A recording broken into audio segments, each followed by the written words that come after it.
দর্শক আসসালামু আলাইকুম। আশা করি আপনার সকলে আল্লাহর রহমতে অনেক ভালো আছেন। তো বন্ধুরা, আমি আজকে আপনাদের মাঝে আরও একটি মহা ঔষধি গাছের শিকড় নিয়ে হাজির হয়েছি। তো বন্ধুরা, আপনারা কারা এই ঔষধি গাছের শিকড়গুলো সেবন করবেন? যারা যৌবনকালে অতিরিক্ত হস্তমৈথুন বা মাস্টারবেশন করতে করতে নিজেদের লিঙ্গকে দুর্বল করে ফেলেছেন, এখন আপনাদের লিঙ্গ ঠিকমতো দাঁড়ায় না, অথবা দাঁড়ালে 1 থেকে দেড় মিনিটের মধ্যে নিতে পড়ে, অথবা লিঙ্গে ধ্বজভঙ্গ রোগ হয়ে গেছে।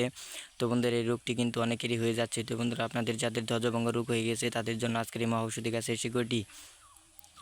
তাছাড়াও বন্ধুরা, আপনাদের যাদের হস্তমৈথুন করতে করতে বীজ অনেক পাতলা হয়ে গেছে, অথবা বীজ পানির মতো পাতলা হয়ে গেছে, বীজ 1 থেকে দেড় মিনিটের মধ্যেই আউট হয়ে যায় এবং মাল আউট হয়ে যায়, তাদের জন্য আজকের এই ঔষধি গাছের শিকড়টি। তো বন্ধুরা, আপনারা যদি ঔষধি গাছের শিকড় টানা 7 দিন কবিরাজি নিয়মে সেবন করতে পারেন, তাহলে কিন্তু আপনারা আপনাদের মাল 2 থেকে দেড় ঘন্টার মতো ধরে রাখতে পারবেন, এবং আপনারা আপনার স্ত্রীর সাথে 2 থেকে দেড় ঘন্টার মতো সহবাস করতে পারবেন, এবং আপনাদের লিঙ্গ পাগলা ঘোড়ার মতো দৌড়াবে, পাগলা ঘোড়ার মতো টনটন করবে এবং পাগলা ঘোড়ার মতো লাফাবে, যদি এই ঔষধি গাছের শিকড়গুলো কবিরাজি নিয়মে আপনারা টানা 7 দিন সেবন করতে পারবেন। তো বন্ধুরা, এই ওষুধি গাছের শিকড়ের সাথে আমি আপনাদেরকে পরিচয় করে দিচ্ছি। তো বন্ধুরা, এটি কিন্তু থানকুনি গাছ নামে পরিচিত। তো বন্ধুরা, এই ওষুধি গাছগুলো কিন্তু থানকুনি গাছ নামে পরিচিত। এই ওষুধি গাছের পাতাগুলো কিন্তু অনেক উপকারী।